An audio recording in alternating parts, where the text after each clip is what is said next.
Chicken বল মানেই ছোট ছোট আনন্দের গোলক। বাইরে থেকে ক্রিস্পি, ভেতরে নরম আর জুসি। একবার মুখে নিলেই মনটা যেন হাসি দিয়ে ওঠে। হ্যালো এভরিওয়ান, আসসালামু আলাইকুম। আফরোজাস কুকিং অ্যান্ড ব্লগে ওয়েলকাম। আমি আজকে আপনাদের সাথে শেয়ার করব কিভাবে খুব সহজ পদ্ধতিতে আপনারা বাসায় চিকেন বলটা বানাবেন।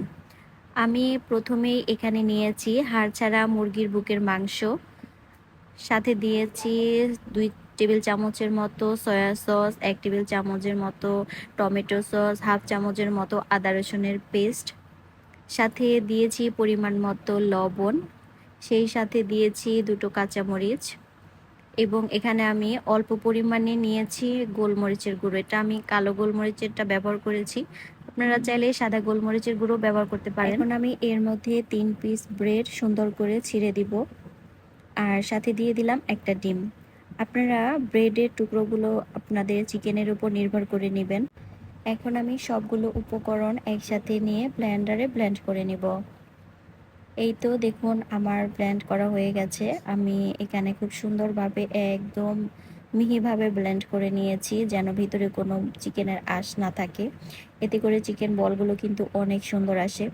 আসলে আমরা যখন রেস্টুরেন্টে গিয়ে চিকেন বল খাই তখন কিন্তু এত অল্প পরিমাণে থাকে যে আমাদের খেয়ে মন ভরে না, ইচ্ছা করে যে আরও অনেক বেশি খাই, কিন্তু এত তো আর কিনে খাওয়া যায় না। আর এভাবে যদি আপনারা বাসায় বানিয়ে খান তাহলে বাচ্চারাও খেয়ে অনেক খুশি হবে আর আপনারা নিজেরাও একটু ট্রাই করতে পারলেন। এখন আমি এই চিকেনের কিমাগুলোকে খুব সুন্দরভাবে হাতের মধ্যে একদম গোল গোল শেপ করে নিব। আর হাতে একটু যদি তেল মাখিয়ে নেওয়া হয় তাহলে কিন্তু চিকেনের বলগুলো একদম সুন্দর হয়। এভাবে করে আমি সবগুলো চিকেন বল তৈরি করে নিব। আমি আমার পরিমাণ মতো সাইজ করে নিয়েছি, আপনারা চাইলে বড় ছোট করে নিতে পারেন, যে যেভাবে দিতে পছন্দ করেন সেভাবে আপনারা শেপ করে নিতে পারেন। মেহমান আসলে আর চিন্তা কিসের, নিজেরাই বানিয়ে ফেলবেন এভাবে টেস্টি চিকেন বল। সবাই করবে বাবা। আসলে এভাবে যদি আপনারা চিকেন বল বানান তাহলে কিন্তু খেতে অনেক ভালো লাগে, অনেক ভালো হয়। আসলে আমরা কোনো কিছু কষ্ট করে করতে চাই না, কারণ রেস্টুরেন্টে গেলেই তো আমরা একদম গরম গরম পাই, কিন্তু বাসায় বানিয়ে খেলে এটা কিন্তু আমাদের স্বাস্থ্যের জন্য ভালো হয়। যে কোনো ভাজা আইটেমই আমাদের স্বাস্থ্যের জন্য খারাপ, তারপরও যদি সেটা বাসায় বানিয়ে দেয়া হয় তাহলে এতটাও খারাপ হয় না। এরপর আমি সবগুলো চিকেনের বল করে নিয়েছি। এখন আমি একটা পাত্রে পানি গরম করে নিয়েছি। পানি কিন্তু একদম বলক ওঠানো যাবে না। অল্প পরিমাণে যখন যখন পানিটা এভাবে একটু বুদবুদ উঠবে, ঠিক তখনই চিকেন বলগুলোকে ছেড়ে দিতে হবে। এভাবে আস্তে আস্তে চিকেন বলগুলো যখন হয়ে আসবে তখন উপর দিকে একে একে ভেসে উঠবে। দেখেই বুঝতে পারবেন যে চিকেনের বলগুলো হয়ে আসছে। এই দেখুন, যেটা হয়ে যাবে সেটাই কিন্তু ভেসে উঠেছে। এভাবে আমার সবগুলো চিকেন বল একদম সুন্দরভাবে ভেসে ফুলে উঠবে। আর প্রথমে দেখতে কিন্তু অনেক ছোট মনে হয়েছিল, কিন্তু এখন যখন এগুলো পানিতে ছেড়ে দেওয়া হয়েছে তখন একদম ফুলে পেঁপে বড় হয়ে উঠেছে। আর খেতেও কিন্তু ভীষণ ভালো হয়।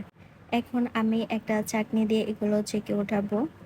এভাবে করে আলতোভাবে ওঠাতে হবে, তবে এটা ভেঙে যাওয়ার সম্ভাবনা খুবই কম থাকে, কারণ এটা কিন্তু একদম কি বলবো সফট, আবার হচ্ছে একদম ভেঙে যাওয়ার মতো নরম থাকে না। আপনারা যখন বাসায় বানাবেন তখন আপনারা বুঝতে পারবেন।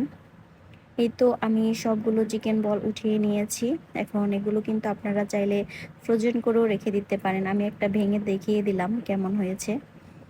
এই তো আমি ভেজে নিচ্ছি। এখন এত সুন্দর একটা স্মেল বের হয় যে ভাজার আগেই খেতে ইচ্ছা করে। বাচ্চাদের পাশাপাশি বড়রাও কিন্তু এই চিকেন বলের প্রেমে পড়ে যাবেন, কারণ এত সুন্দর মজাদার হয়। সন্ধ্যার নাস্তায় যদি থাকে গরম গরম চিকেন বল তাহলে আর কিছুরই দরকার নেই। সহজ রেসিপি, কম উপকরণ আর অসাধারণ স্বাদ, এটাই ঘরোয়া স্ন্যাক্সের রাজা। আসলে একটু কষ্ট করলে যদি ভালো কিছু করা যায়, খাওয়া যায়, তাহলে কিন্তু কষ্ট করাটা সার্থক হয়। এভাবে আপনি যদি বানিয়ে আপনার বাচ্চার সামনে দেন কিংবা আপনার প্রিয়জনের সামনে দেন তাহলে কিন্তু খাওয়ার চাইতে দেখেই অনেক শান্তি পাবে। আর এভাবে আপনারা অবশ্যই একবার ট্রাই করে দেখবেন, অনেক ভালো লাগে। যদি আমার রেসিপিটা আপনাদের ভালো লেগে থাকে তাহলে অবশ্যই লাইক, কমেন্ট এবং সাবস্ক্রাইব করে পাশে থাকবেন। আল্লাহ হাফেজ।